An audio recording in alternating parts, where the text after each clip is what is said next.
Bienvenidos a la nuevo bloque temático de estas jornadas. Eh, este se titula Budismo de Acción Climática, Prácticas para una Superación. Mi nombre es Catón Carini, soy antropólogo de la Argentina y quería dar la bienvenida a Lía Beltrao, que va a dar la primera presentación. Se titula Trauma colectivo, transformación social y ambiental en la metodología creada por Joanna Macy. Quería decir que Lía Beltrao es facilitadora de trabajo que reconecta, coordinadora de la comunidad de transformación en línea o lugar y editora de la revista Bodhisattva.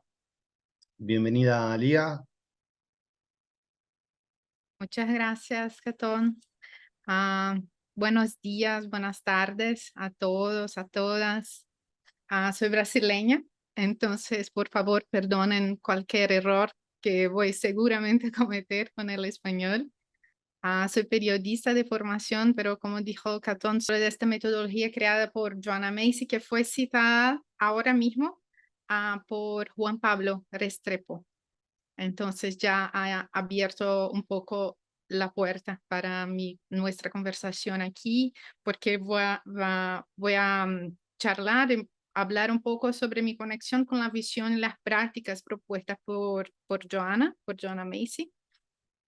Pero me gustaría empezar agradeciendo a los organizadores de las jornadas.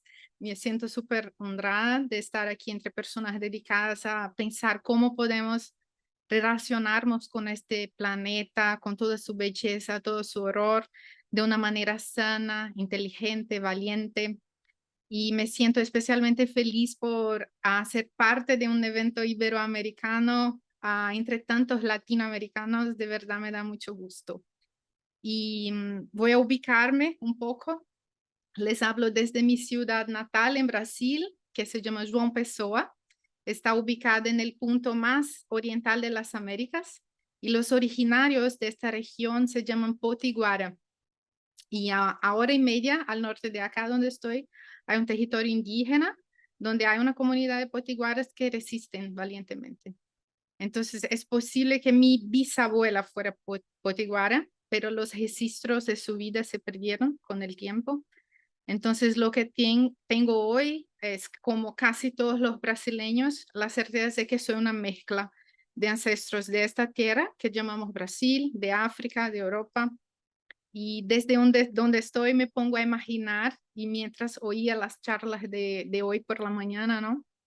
A nuestros ancestros latinoamericanos hablando. Mi abuela potiguara conociendo a un quechua, a un mapuche, a un chango, a los pueblos de Patagonia o del Gran Chaco, como fueron citados hoy. Uh, entonces, en este espíritu de familiares reuniéndose que quiero hacer esta conversación. Y lo que voy a hacer aquí es compartir un viaje de descubrimiento mío personal que está en marcha. El tema de nuestra conversación es este trauma colectivo y cambio social y ambiental, pero la idea es explotar nuestro sentido de agencia, nuestro deseo y capacidad de transformación para construir un mundo más justo, pero preguntarnos de qué lugar interno estamos partiendo para pensar y realizar estos cambios. Y este lugar interno tiene que ver con trauma. Me gustaría explorar esta intersección no de manera teórica o expositiva, sino, como les dije, a partir de mi propio viaje personal y de las preguntas que me hice y sigo haciéndome. Entonces, la primera pregunta que me ha impulsionado hasta esta investigación entre esta intersección, mundo interno, cambio social, puede ponerse más o menos así, que es un poco la pregunta que mueve las propias jornadas, ¿no? Cómo una tradición contemplativa como el budismo puede ayudarnos de verdad a realizar los cambios que queremos ver en nuestro mundo. Y esta pregunta tiene que ver con un contexto que sospecho comparto con algunas personas acá presentes. Conocí la visión budista de la realidad cuando tenía 20 años. Al mismo tiempo que mientras estudiaba periodismo, también me preguntaba cuál sería mi papel, mi rol en la sociedad. Y los temas de desigualdad y violencia sostenidos por los medios de comunicación fueron centrales en mi formación, y no en vano. En el año en que me mudé para Recife, que es una ciudad que está a 1 hora y media de mi ciudad natal, para estudiar en la Universidad Federal de allá, Recife era la ciudad catalogada como la capital más violenta de Brasil, con una cifra de 200 homicidios por 100.000 habitantes entre 2002 y 2004, fue cuando cambié allá. El promedio nacional en Brasil hoy es de 23 homicidios por 100.000 habitantes, lo que sigue siendo muy alto, pero en aquella época en Recife era casi 10 veces más. La pregunta sobre cómo la comunicación podría ayudar a reducir de alguna manera estas cifras, entre muchas otras tristes estadísticas, y construir una ciudad más inclusiva, una sociedad más inclusiva, más justa y por tanto menos violenta, fue una constante durante mi formación. Fue en este contexto que descubrí el budismo y que me sumergió a kilómetros de profundidad en mis preguntas y me aportó tensiones dialécticas muy fértiles, no sin una buena dosis de angustia. Y para explorar una de estas tensiones, podemos tomar, por ejemplo, la primera enseñanza del Buda sobre el sufrimiento, que fue tema de una de las charlas de ayer, de una de las ponencias. El sufrimiento existe, lo experimentan los seres, pero este sufrimiento no es aleatorio, tiene causas, ¿no? Y las causas del sufrimiento señaladas por el Buda eran radicalmente distintas de lo que estaba acostumbrada a ver cuando estudiaba la desigualdad y la violencia urbana. Estaba convencida yo de que la causa del sufrimiento de la gente, la alta tasa de homicidios en Recife, por ejemplo, era la falta de acceso a los bienes que son derechos de todos los seres, ¿no? Educación, salud, etc. No, el Buda señaló que la causa del sufrimiento es nuestra visión distorsionada de la realidad, una visión dual, separativa, que genera todo tipo de aflicciones. Acabamos de tener una clase maravillosa sobre eso. Desde este punto de vista budista, todo nuestro mundo, incluyendo sus aberraciones sociales, sus horrores, guerras, es resultado de esto. Esto me pareció completamente cierto cuando miré a mi propia vida. Pero ¿qué pasa con mi rol social y mi responsabilidad de construir una sociedad más justa? No solo habría parecer una brecha entre lo individual y lo colectivo, sino que muchas enseñanzas apuntaban también a la práctica de darse por vencido o renunciar. ¿Renunciar a qué? Renunciar a arreglar el samsara, a la idea de que seremos capaces de manipular las cosas para alcanzar un estado final de equilibrio pacífico. Por muy loable, muy bello que sea desear una sociedad con bienestar para todos los seres, la impermanencia siempre es parte de la ecuación de la vida. Nunca alcanzaremos este estado de equilibrio pacífico, de ahí darse por vencido. Entonces, esta es la parte de la angustia que empezaba. Y no solo el Buda quien dice eso, no es solo el Buda quien dice eso. Este pensador nigeriano, no sé si lo conocen, Bayo Akomolafe, les voy a traer una cita luego, a quien estoy escuchando muchísimo por los últimos tiempos, describe esta búsqueda de un equilibrio pacífico como, y lo cito acá, comillas, el esfuerzo por estabilizar el mundo para determinar lo que viene después. Bayo ha hablado mucho sobre lo que él llama post-activismo y sostiene que es exactamente este deseo de estabilizar el mundo que nos ha llevado al antropoceno, que estábamos hablando Juan Pablo antes, ambientes tóxicos y venenosos, a exclusiones de nuestras vidas, a la destrucción de territorios. De ahí la idea de post-activismo, No podemos partir de esta misma base estrecha para que se produzcan los cambios y curaciones en nuestro mundo. Entonces, mi pregunta, que inicialmente tenía que ver con las enseñanzas budistas, cómo ellas se relacionaban con la visión de cambio social, se convirtió en otra pregunta, que es la siguiente. ¿Cómo es posible ser tocada por el sufrimiento de los seres que es real?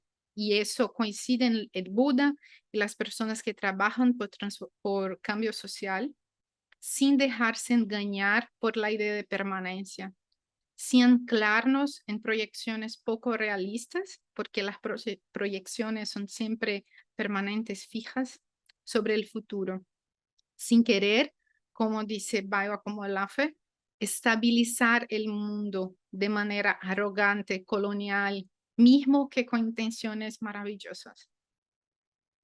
Aquí, así que nos apoyemos en esta pregunta, ¿no? Entonces, les dije que iba a hablar de Joanna Macy y aquí es donde ella entra. Y quiero traer una cita suya muy cortita, a ver si puedo compartir aquí. Sí.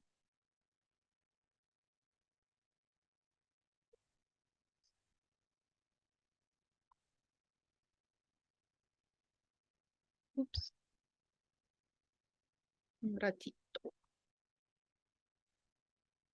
Una cita muy corta. A esta Joanna, que ya han visto en la charla de John Pablo.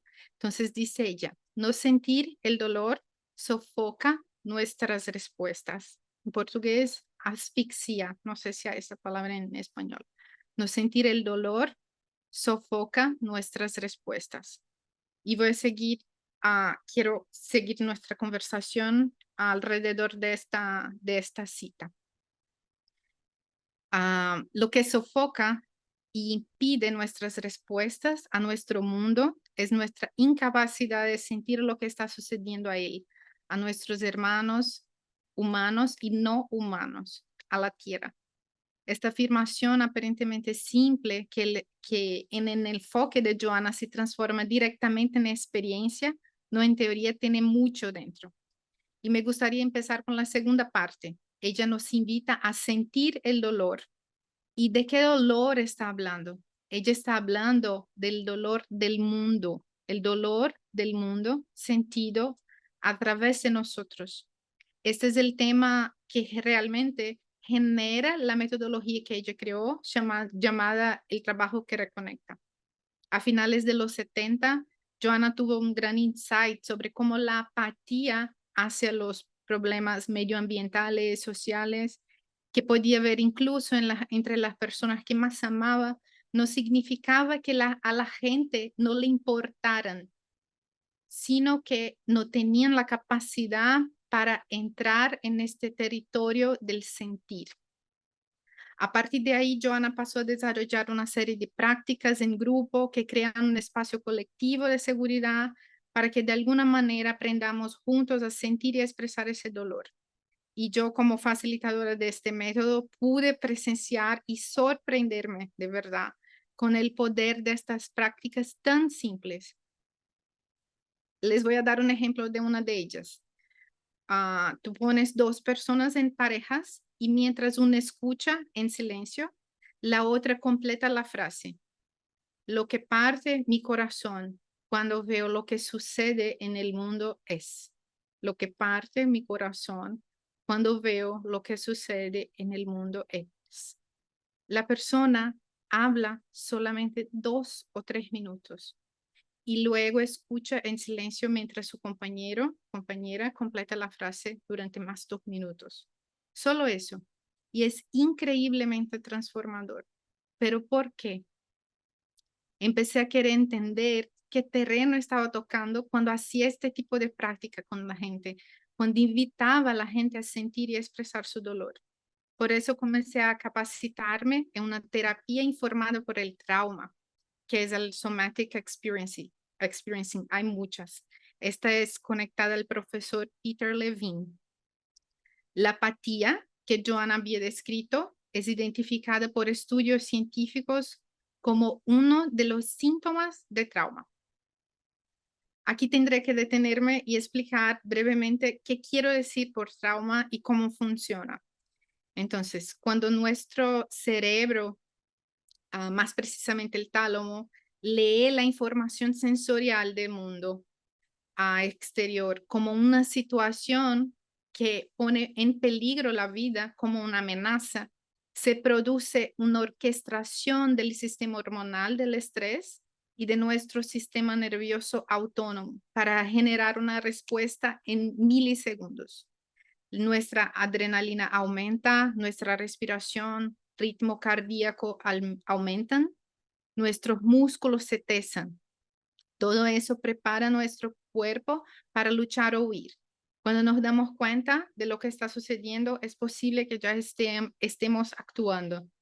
Naturalmente, una vez pasado el peligro, el sistema parasimpático frena estas reacciones y devuelve al cuerpo a su estado natural de relajación, pero comprometido presente. Relajado, pero presente. Sin embargo, para muchos de nosotros, cuando nos enfrentamos a amenazas reales o percibidas, es posible que el cuerpo no logre regularse a sí mismo después del evento. La lectura de lo que es y de lo que no es una amenaza se ve perjudicada, provocando una falta de sincronía entre lo que sucede fuera y adentro. Hay dos patrones principales. Puede ocurrir una hipoactivación del sistema que se manifiesta como apatía, depresión, cansancio, falta de compromiso, como Joana había visto, o puede ocurrir una hiperactivación, donde nos encontramos en un estado permanente de alerta, irritabilidad, listos para luchar y huir cuando no hay necesidad. Esta desregulación es lo que configura el trauma. Entonces, los estudios sobre eso, sobre el trauma, empezaron con un foco individual. Las pesquisas se centraron en comprender la fisiología cómo la fisiología de un individuo se ve afectada por un evento que podría ser fácilmente identificable en su biografía. Algo sucedió. Una guerra, que eran los primeros estudios eran excombatientes de guerra, como un accidente automovilístico, como un robo, algo sucedió, un shock. A medida que avanzaron estos estudios, estas investigaciones también comenzaron a incluir lo que se llama trauma de desarrollo o trauma complejo. Aquí en el trauma complejo no es un evento único el que causa el trauma, sino la exposición de un individuo a una situación de falta continua de seguridad, falta continua de seguridad, como negligencia, abuso y otras cosas así. El tema de la seguridad empieza a ganar terreno en esta investigación, aportando matices a los estudios sobre el trauma. No más el shock, pero continuamente esta experiencia de inseguridad. Posteriormente, los estudios empezaron a señalar que incluso los individuos que no habían estado expuestos a eventos traumáticos o situaciones de inseguridad constante podían manifestar síntomas de estrés postraumático cuando formaban parte de familias o comunidades cuyas generaciones anteriores habían experimentado estas situaciones. Este tipo de pesquisa empezó con nietos e hijos de sobrevivientes, supervivientes del Holocausto. A eso se llamó trauma intergeneracional y mostró algo que vale la pena parar y contemplar más de cerca, que el trauma no se limita al cuerpo, al yo que lo experimenta. Mostró que el trauma involucra algo que está más allá del cuerpo, más allá del individuo, más allá de yo. Otra forma de leer eso es que nuestra noción de yo es demasiado pequeña, demasiado estrecha para contemplar los fenómenos vinculados al dolor y a su curación. La evolución de estas categorías, pasando del trauma individual al complejo, al intergeneracional o colectivo, es el resultado de esta investigación sobre cómo el cerebro el cuerpo humano, nuestra fisiología responden a determinadas situaciones. Paralelamente a estos estudios, el término trauma ecológico fue acuñado en 92 por Theodor Hozak. Si durante un tiempo la teoría de Hozak fue criticada por algunos como poco científica, a medida que avanzan las investigaciones en este campo, ella resulta cada vez más cierta.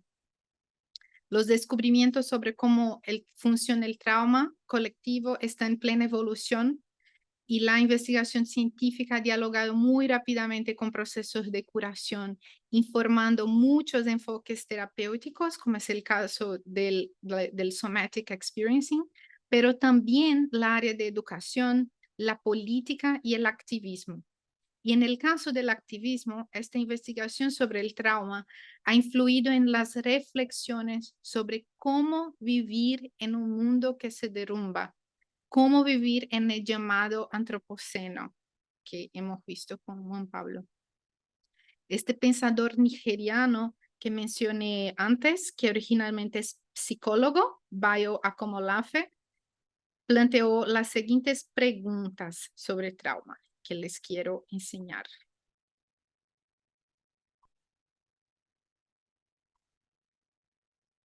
Aquí, este es Bayo Akomolafe. ¿Qué pasa si el trauma es más que un fenómeno individual y se fuera incluso más que un fenómeno colectivo? ¿Qué pasa si nos invitan a experimentar el trauma de la tierra? El mundo más allá de lo humano que nos rodea es también un archivo de recuerdos y sentimientos. Y si estamos participando de territorios de sentimientos, ¿qué pasa si el trauma es parte de la emergencia material y sus geometrías de cuidado y daño? ¿Qué pasa si estamos tratando con algo que transciende los circuitos racionales y rectos, lineares de ser y del devenir? Entonces, este es Bayo Akomolafe en su pregunta.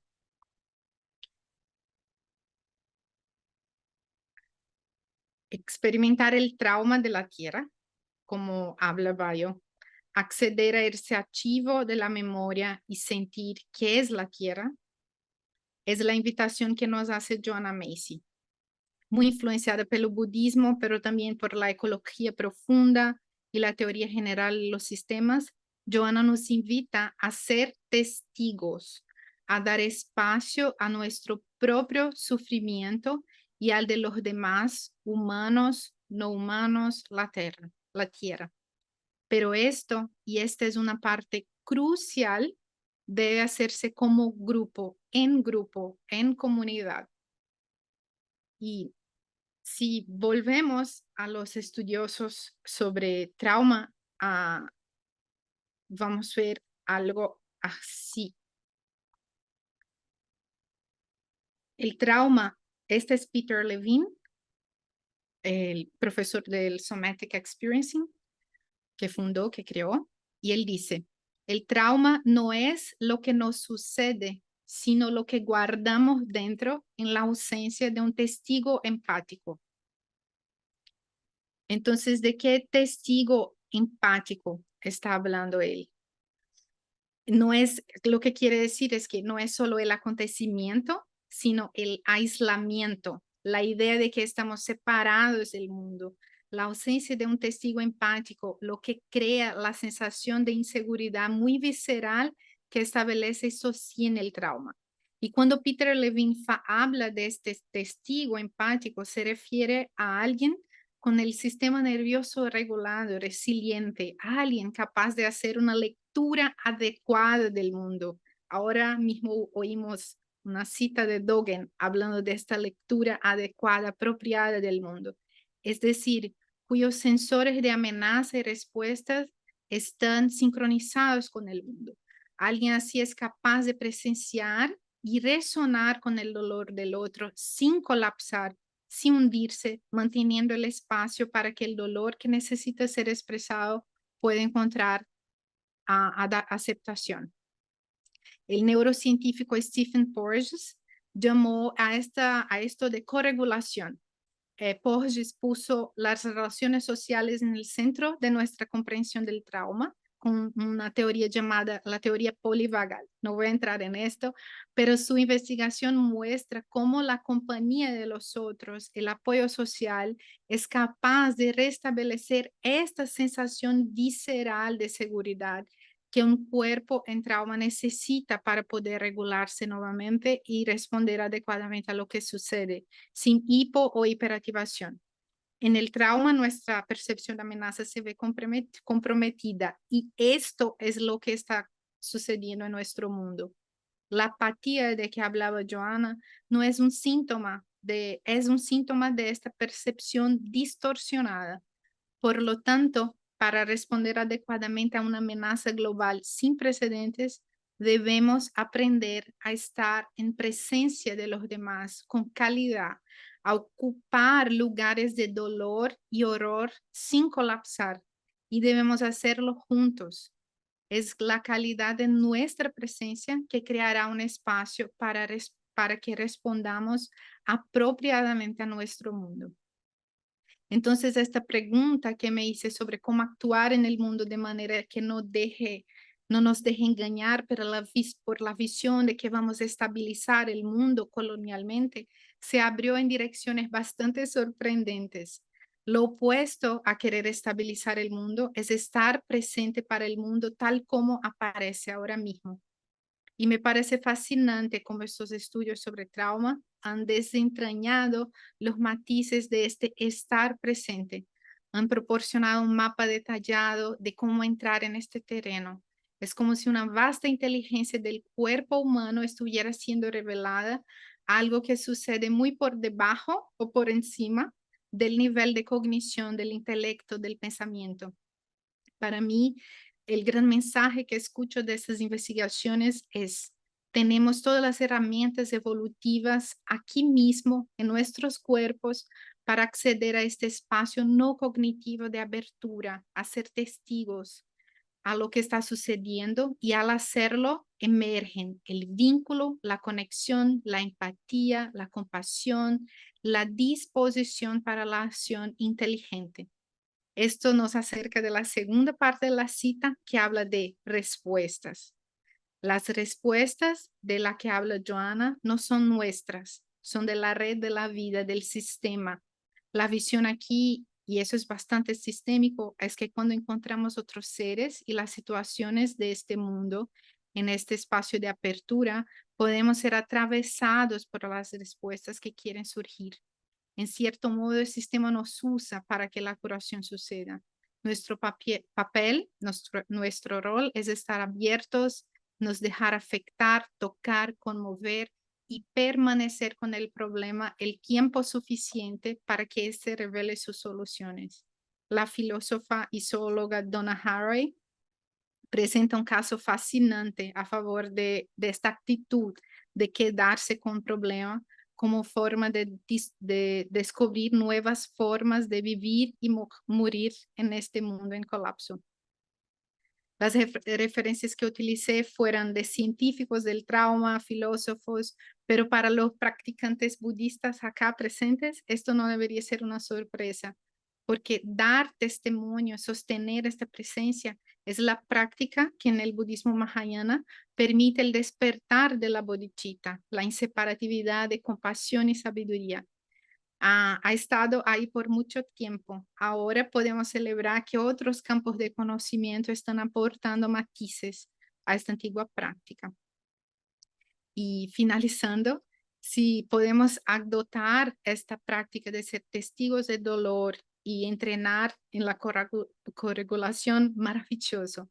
Pero para ello tenemos que entender lo necesario que es no tener prisa. Son tiempos de emergencia, pero aquí debemos permanecer con el dolor el tiempo que sea necesario, sin saber cuánto durará. Y no es solo Joanna Macy quien dice eso, sino todas las tradiciones espirituales. Eso se describe en la noche oscura del alma, la travesía del desierto, los dones de la oscuridad. Es al renunciar nuestros impulsos de acción, nuestras ganas de estabilizar el mundo y permanecer en lo que es que surge la acción compasiva inteligente, necesitamos aprender a quedarnos, porque quedarse es un acto de amor. Y todo lo que tenemos que hacer es amar a este mundo herido, escucharlo profundamente. Y volviendo a nuestras abuelas potiguaras, quechuas, Django, recordemos que ellas ciertamente fueron maestras en escuchar y amar este mundo, en no verse separadas de él. Y ya lo tenemos dentro, eso nosotros ya lo sabemos. Les agradezco, me puse emocionada con mis propias palabras porque las siento de verdad en mi corazón. Entonces, es esto y estoy acá para preguntas o comentarios.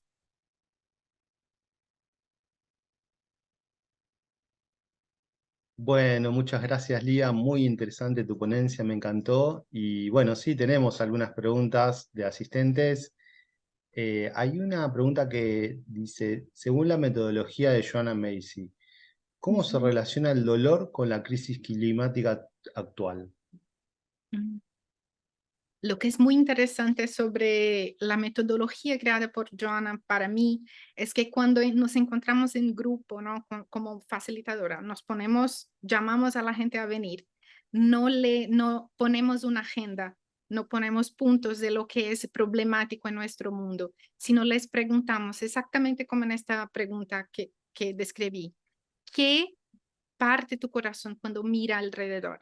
Entonces, no es que nosotros como facilitadores traemos lo que es problemático, así que no vienen de una imposición moral o mismo científica, ¿no? Sino que dejamos que eso surja del grupo y eso es muy poderoso. Así que en mi comprensión, el entendimiento y la relación con el cambio climático, con el colapso de los ecosistemas, vienen de un lugar muy visceral, porque se describe de esta manera lo que siento yo al respecto de lo que está sucediendo acá en mi ciudad con los corales, en México en otras situaciones. Entonces, eso viene de manera muy personal. Entonces, yo veo eso como poderoso, no porque está pautado como tema importante en nuestro tiempo, sino porque se invita a hacer sentido de manera muy personal. No es que eh, llamamos a la gente a hablar sobre crisis climática, no. Llamamos a la Claro. gente a hablar sobre cómo se sienten en vivir en este mundo. Y ahí emerge lo que eso va a emergir. No sé Ah, si he perfecto. contestado. Sí, sí, me parece clarísimo. Y después, bueno, otra pregunta que dice, ¿cómo se podría trabajar en esa parte de la juventud actual que por un lado estarían viviendo lo que es la ecoansiedad y por otro lado pareciera que esconden ese sufrimiento en las redes, en los celulares, que muchas veces pareciera adormecerlos más que sanarlos? Yo creo que la clave está en buscar, sea en un grupo como estos de trabajo, sea con nuestros amigos o familiares, una persona que sea capaz de hacer esta escucha empática, de ser este campo que va a recibir este dolor. Porque si no hay este campo para corregulación, eso se llama retraumatización. Nosotros hablamos sobre lo que nos duele como si estuviéramos enfrentando una pared y nos ponemos más heridos que antes. Entonces, eso, no tener el otro que empáticamente y compasivamente nos escucha, nos recibe en su campo, puede ser muy, muy doloroso. A veces las redes sociales reciben, pero no es muy fácil que eso suceda. Así que creo que esta expresión debe sí suceder, pero en un ambiente donde tenemos este campo de seguridad, que este testigo empático puede hacer, ¿no? Con un amigo o una amiga con quien podemos tener esa charla más profunda o compartir un texto, compartir cómo nos sentimos al ver lo que sucede en todos nuestros días, ahora más violentamente en la guerra, ¿no? En Gaza. Pero poder encontrar estos testigos en nuestro entorno, ¿no? Eso sería mejor. Buenísimo, muchas gracias. Y después tenemos otra pregunta que dice, ¿es probable que el funcionamiento del sistema económico y político actual esté generando un trauma colectivo y generacional? Seguro. Eso es lo que dice el Thomas Hobart. No lo cité hoy, pero tiene un libro llamado Trauma Colectivo, Collective Trauma, que vale la pena. Y es una relación de efecto y causa circular, ¿no? La relación de separatividad que tenemos con la naturaleza y eso, el origen de eso es muy estudiado, ¿no? Cuando nos ponemos la magia, cuando como sociedad occidental europea, la magia de la naturaleza se apartó de nuestros corazones, empezó una relación enferma con la realidad, ¿no? Una relación distorsionada al máximo con la realidad y eso ha causado mucho dolor y traumas consecutivos que han creado ese sistema. Por su vez, el sistema nos causa más sufrimiento. Entonces es una relación de retroalimentación, ¿no? Entonces seguramente eso es lo que estudian, pero también hay espacio para curación, también hay espacio para transformación dentro de esto, ¿no? Esto es lo que defienden. Bueno, bueno, no tenemos más preguntas por ahora, así que te agradecemos, sobre todo, bueno, el esfuerzo de presentar la ponencia en español, hablas muy bien en español, pero bueno, siempre es en estos momentos de exposición es más difícil todavía, así que Sí. te agradecemos y bueno, estamos en contacto y ahora vamos a esperar unos minutos la próxima presentación. Muchas gracias, les agradezco a ustedes por poner este evento tan bonito, tan tocante, profundo, y invitarme de Brasil a estar acá. Mucho gusto. Es un honor para nosotros. Ujú. Gracias, hasta pronto.